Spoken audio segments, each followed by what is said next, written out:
Nuevamente los saludamos en la Caja del Tiempo, para que juntos recordemos los programas de televisión que hicieron historia en nuestro canal.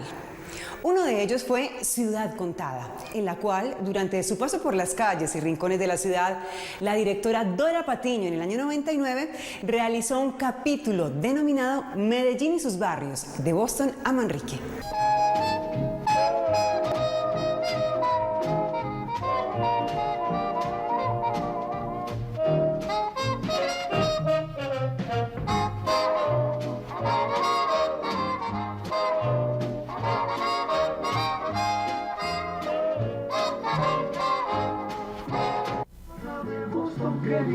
Es normal que don Pedro se llene de nostalgia al escuchar el tema de la barra de Boston, pues no solo le recuerda a los amigos de su juventud, sino al barrio que creció junto con él. Nos trajo mi padre a vivir a Boston en el año de 1916. ¿Y cómo era Boston en esa época? Cuénteme cómo era. Bueno, unas mangas hermosas. No había construcciones, sino, digamos, del Parque de Bolívar para arriba por la calle del Perú, lo viejo de Medellín, la parte vieja de Medellín, Bolivia, la Argentina, por un lado, por el otro lado Caracas y buscar la playa y la quebrada. Lo más hermoso de mi vida, el recuerdo más grato de todos, lo tengo con la quebrada Santa Elena, cuando era descubierta. Mi madre nos llevaba, viviendo nosotros en Boston, en la plaza de Boston, en la propia plaza de Boston, mi madre nos llevaba a nosotros a bañarnos a la quebrada Santa Elena, que en Medellín no había agua todavía. En Medellín no había agua. Pues las casas tenían las bombitas para sacar el agua de afuera. Y si la quebrada era el sitio de los baños, ni qué decir de los otros servicios. Los pequeños debían ir a estudiar hasta la Plaza de Flores y los más grandecitos hasta la plazuela de San Ignacio, lo que para esa época eran verdaderas distancias, pues el único medio de transporte eran los pies, que por lo general iban descalzos y en medio de piedras y pantano. Para asistir a misa se tenían diferentes opciones, todas igual de distantes: la iglesia de San José, la Candelaria y la Basílica Metropolitana. Esta última era la preferida de las señoritas de la época, porque después de la misa del domingo se iban a juninear y a mirar los muchachos. Las largas caminadas para escuchar la palabra de Dios se terminaron gracias a la generosidad de don Juan Bautista Izaza, que donó las tierras para construir la iglesia de Nuestra Señora del Sufragio.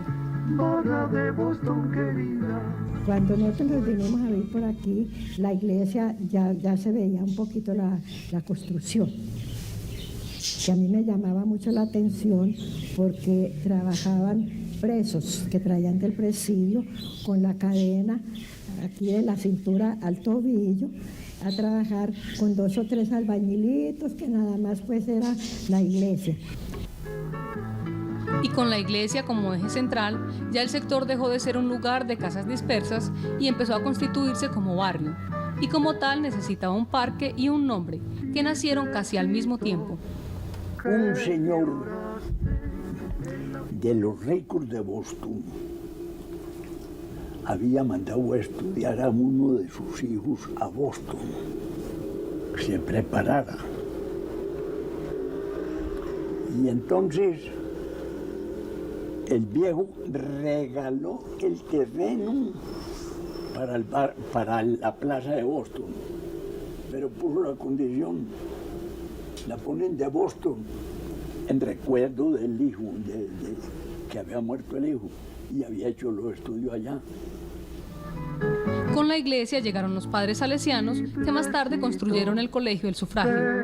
Con los salesianos llegó el postulado de su patrono San Juan Bosco, basado en el trabajo con los jóvenes y los niños. Los salesianos abrieron las puertas de su colegio para todos los jóvenes del barrio y si las tertulias se extendían mucho, pues les daban la media mañana o el alba. Así fueron llegando Carlos de los Ríos, Darío y Gabriela Costa, Teresa y Ana Correa y Jesús y Pedro Arango, entre otros. Ellos fueron los fundadores de un grupo que se conoció como la Barra de Boston. Pasábamos delicioso en la barra, nos juntábamos en las casas, en las barranquitas que había en la plaza de Boston, que había lindando con la calle, una barranca siempre, la plaza más hundidita. Entonces nos sentábamos ahí en la noche, hombres y mujeres, y allí hubo los noviazgos, y allí hubo después los matrimonios.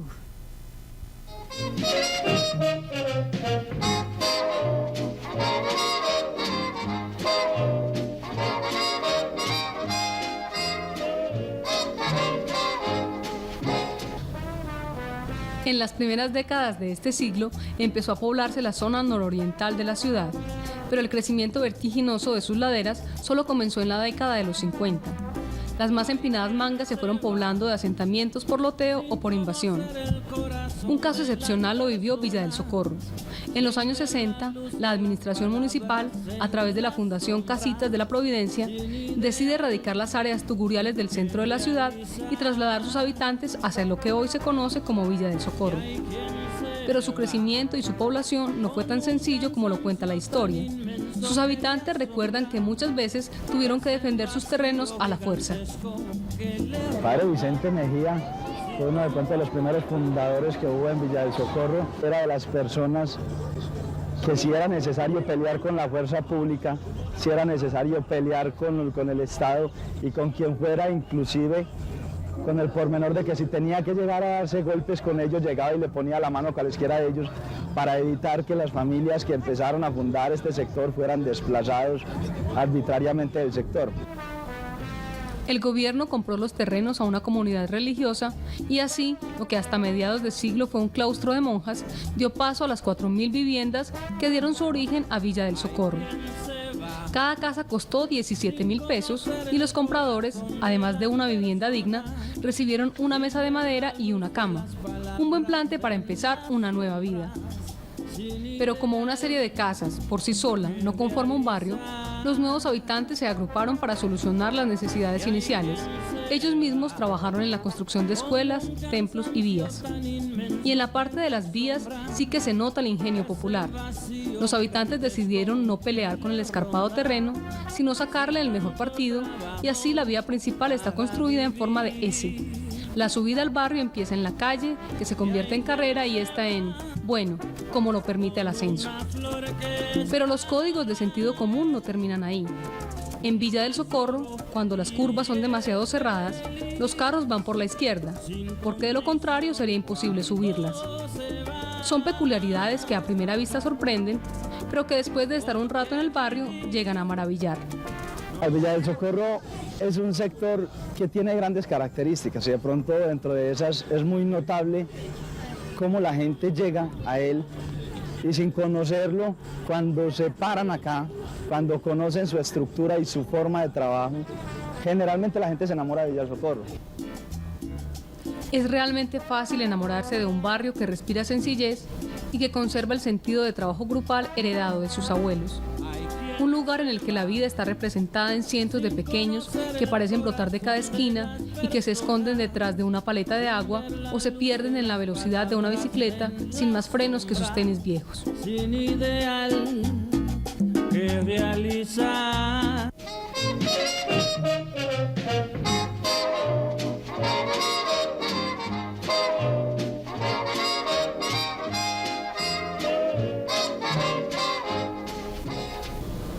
Hay quienes aseguran que la primera visión del Valle de Aburrá la tuvieron los españoles desde el Morro Barcino en jurisdicción de Belén Aguas Frías.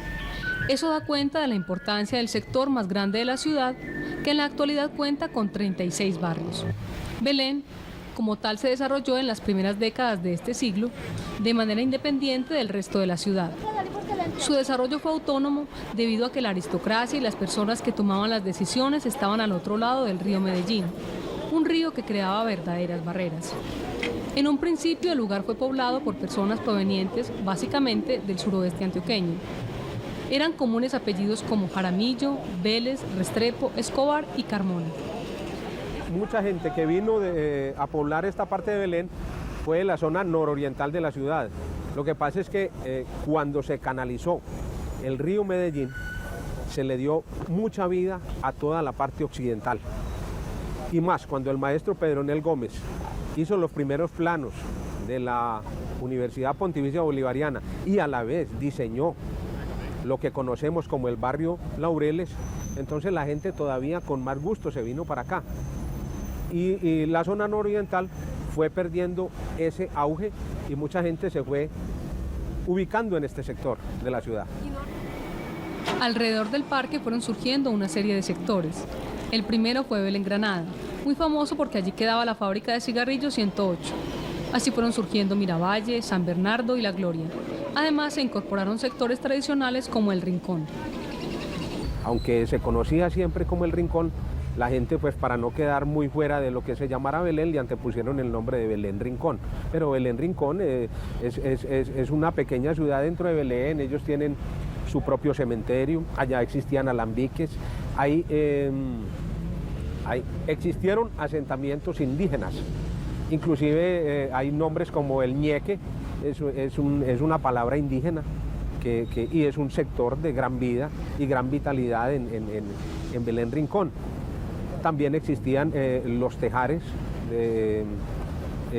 cualquier cantidad de industria, y los cuatreros, porque los cuatreros también existían en Belén Rincón. Hoy se conoce un sector que se llama Balcones de la Serranía, pero era el sector donde llevaban a pelar las vacas la gente, los novillitos, no quedaba sino el cuero y las cabezas del ganado. A pesar de su crecimiento, el Parque de Belén, que en otra época se conoció como el sector de Patuca, sigue siendo el centro. Funciona como una plaza de pueblo.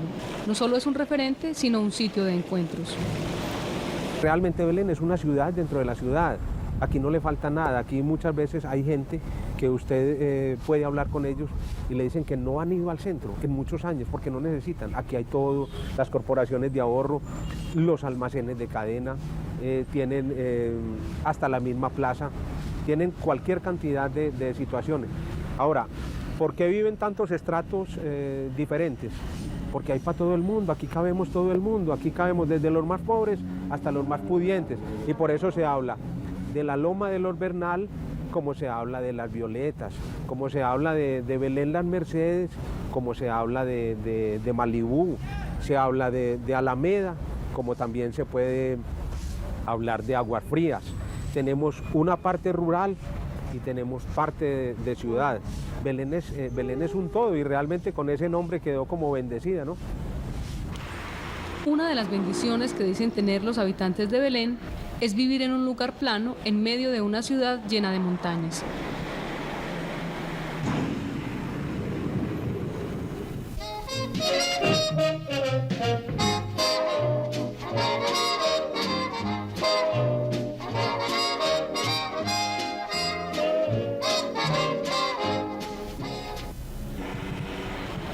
Lo que hoy se conoce como Aranjuez, en el siglo pasado eran unas mangas interminables en cuyos terrenos había una majestuosa finca llamada Berlín.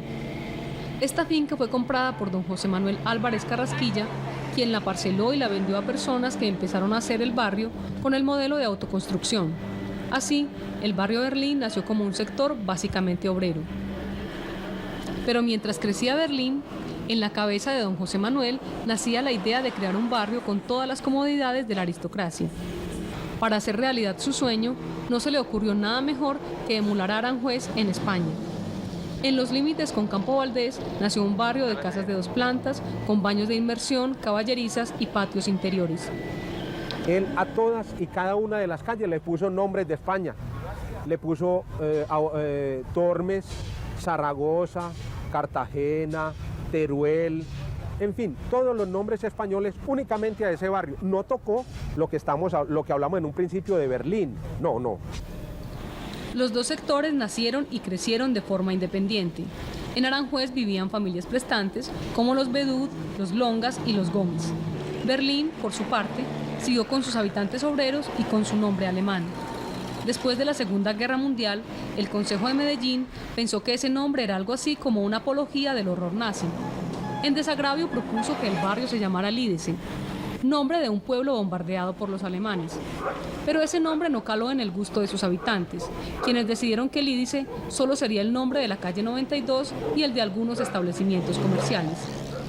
Con el tiempo, y después de que las familias aristocráticas emigraran hacia otros puntos de la ciudad, todo el barrio adoptó el nombre de Aranjuez. Entre calles con nombres españoles y cuestas empinadas, construidas por los mismos habitantes, nació gente guapa, personas que se convirtieron en verdaderos mitos. Tratemos de meternos por allá entre los 50 y los 60, cuando estaban, supongamos, Pacho Troneras, cuando estaban sus hermanos, que eran duros. Pacho Troneras era uno de los más duros que hubo aquí. Y la gente, obviamente, ellos se rebuscaban, trabajaban, asaltaban bancos o fábricas o cosas. Él falleció cuando atracando a Pepalfa, el tren no llegó a tiempo porque el tren pasaba a las 12 y él tenía que salir a las 12 en punto. En medio del Avaleo, eso es muy largo, en medio del Avaleo pasó a las 12:05 y ya el tren había pasado, entonces cayó sobre los rieles de lo que hoy es Pepalfa. Pero si personas como Pacho Troneras sembraban el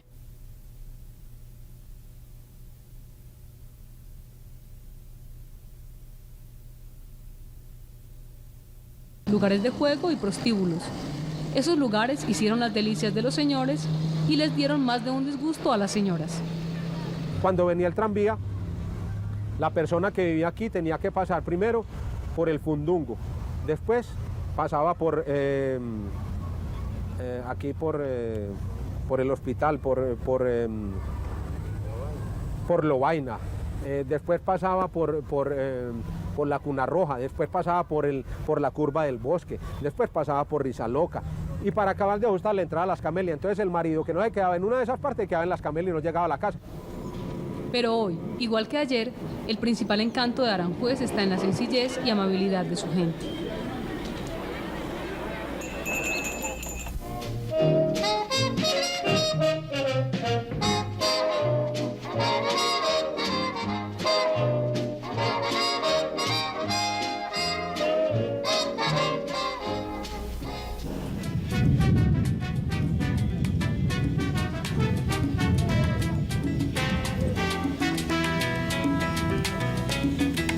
Los fundadores fueron dos personas, un señor don Florentino Dávila y un gringo, un alemán, Julio Schwelber.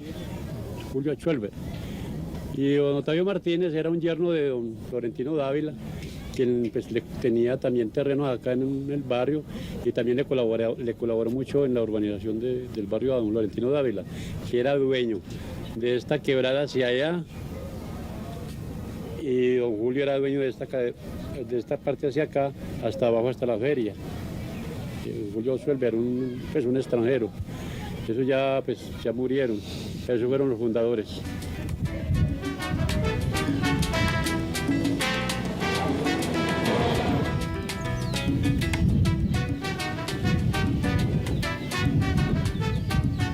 Poniéndole mucho en el año 60, no habían 10 casas.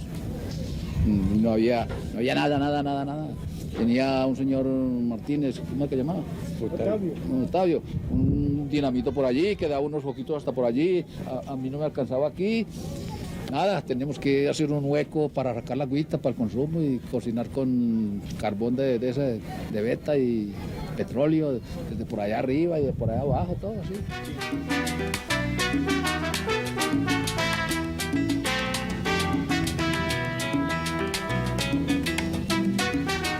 El barrio París está limitado entre la quebrada La Madera hacia el sur, que es Medellín, hacia el norte, que es la quebrada La Loca, y la carretera de San Pedro y Barrio Nuevo, que también pertenece al municipio de Bello. Cerca de la carretera de San Pedro está el sector de los Sauces, que corresponde a la parte alta del barrio. Hacia el sur están sectores como La Maruchenga, José Antonio Galán, el sector del Cafetal y Salvador Allende.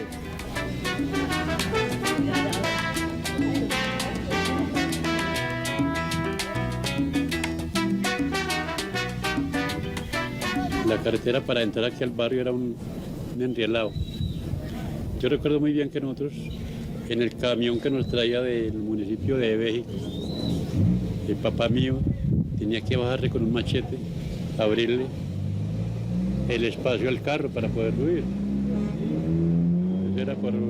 La entrada era por Acevedo, por Bermejal, un barriocito que hay al frente que se llama, ahorita se llama, ¿cómo es? Zamora.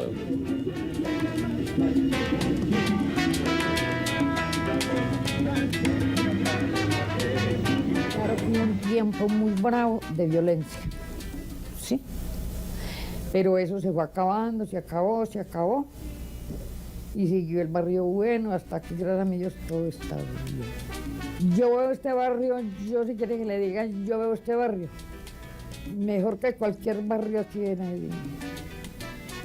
Supremamente bien este barrio, me parece, sí.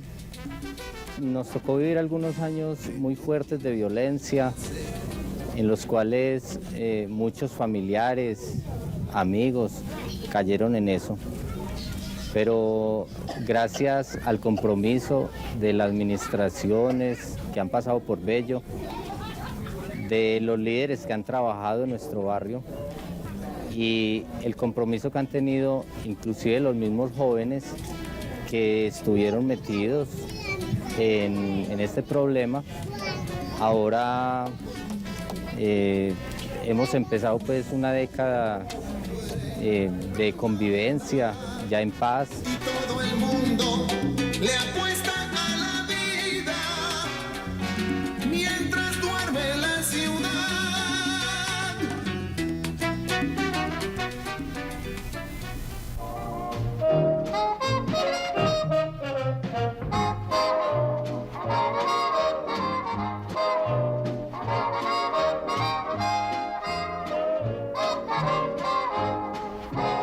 La mota era una finca, se cultivaba y tenía ganado. Nosotros fuimos allá como mayordomo, mi papá fue como mayordomo. Yo fui por ahí de unos 5 años. Nosotros vivimos 18 años allá, mi papá como mayordomo. Pero eso era una finca, esto aquí era rural, prácticamente. Allá se sembraba caña y azúcar, maíz, yuca, de todo se cultivaba, más el ganado y caballerizas. Cuando nosotros fuimos era de don Ángel Restrepo. Me contaba también mi papá que esa finca fue en una parada, la tierra en una parada y él la ganó, porque esos viejos jugaban mucho dado. En la juventud de nosotros éramos dueños de todo esto. Nosotros salíamos a buscar guamas, pomas, naranjas, en todas partes nadie estorbaba nada. Y ahora la Guayabala estaba sin canalizar. Eso tenía charcos donde nos íbamos a bañar porque como aquí no había acueducto, eso era la diversión de nosotros, los baños, los domingos. Hasta 1974, La Mota era un sector desconocido en la ciudad. Era algo así como el solar de Medellín. Y pensando en lo que se podía hacer en este gran solar, el arquitecto Laureano Forero diseñó un espacio con identidad propia, delimitado por edificios y adoptando el esquema tradicional de calle como una pequeña ciudad. Estamos a La Mota, eso era como un desierto, como un sector desconocido de la ciudad. Yo imagino que esto no tendría, insisto, no tendría mucho valor desde que se hicieron tantos desarrollos al mismo tiempo. Cuando hicimos La Mota estábamos pensando en una vivienda de muy bajo costo, de manera que La Mota era un barrio para gente de muy bajos ingresos. Posteriormente, cuando la gente empezó a ver las calidades urbanas que tenía, las calles, los servicios, naturalmente pues encontró que era una vivienda de otras posibilidades y empezó a subir de costo, que es lo que generalmente ocurre cuando las cosas están bien hechas.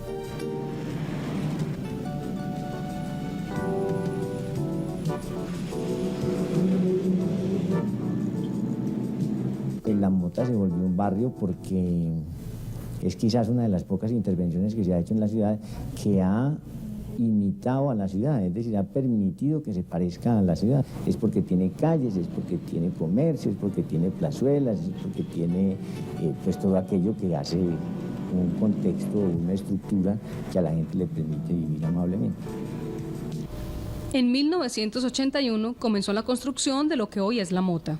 Hace parte de la comuna de Belén y limita al sur con el Club El Rodeo, al norte con la Loma de los Bernal, al occidente con Belén Rincón y al oriente con el aeropuerto o La Herrera.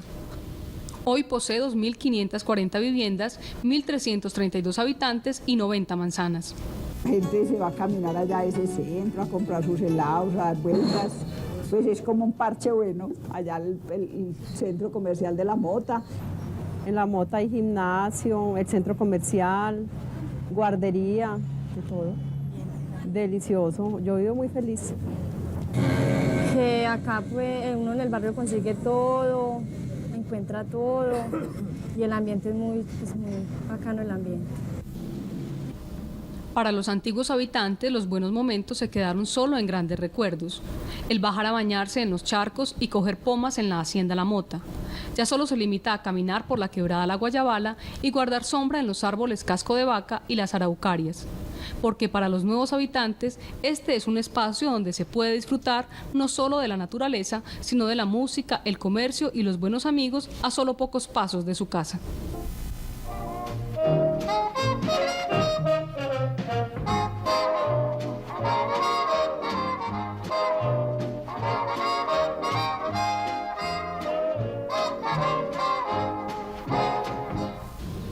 El tranvía marcó una de las épocas más idílicas de Medellín. Muchos de los recuerdos más hermosos de los mayores están asociados a este medio de transporte.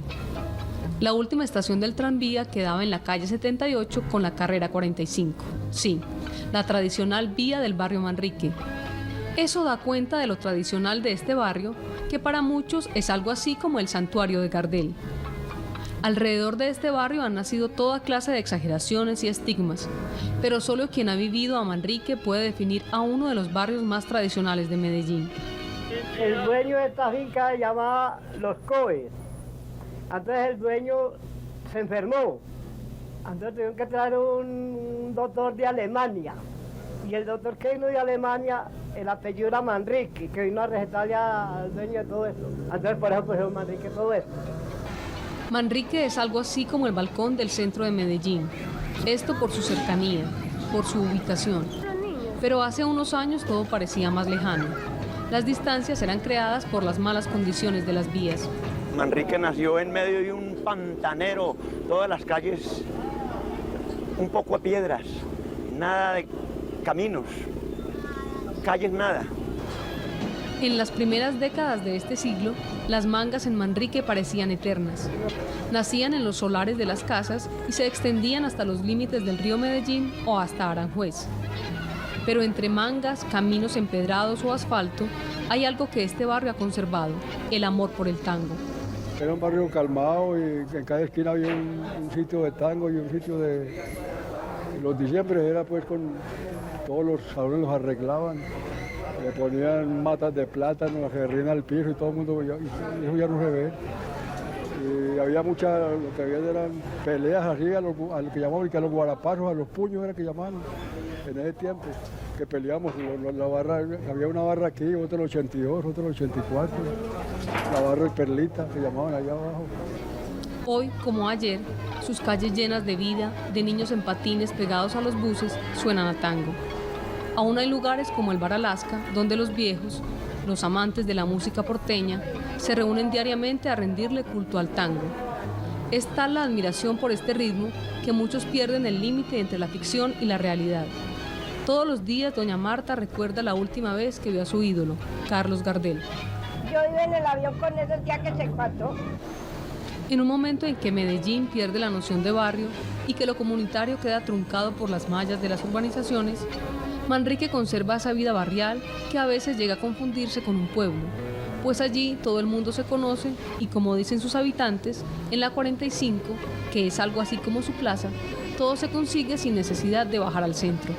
Manrique, para mi concepto, es el mejor barrio que hay en el mundo. ¿Por qué? Por su ambiente, por su gente, por el tango. Esas afirmaciones pueden sonar a exageración, pero es la respuesta a una ciudad que, sin tener en cuenta su tradición, ha tratado de olvidar a uno de los barrios con mayor riqueza cultural.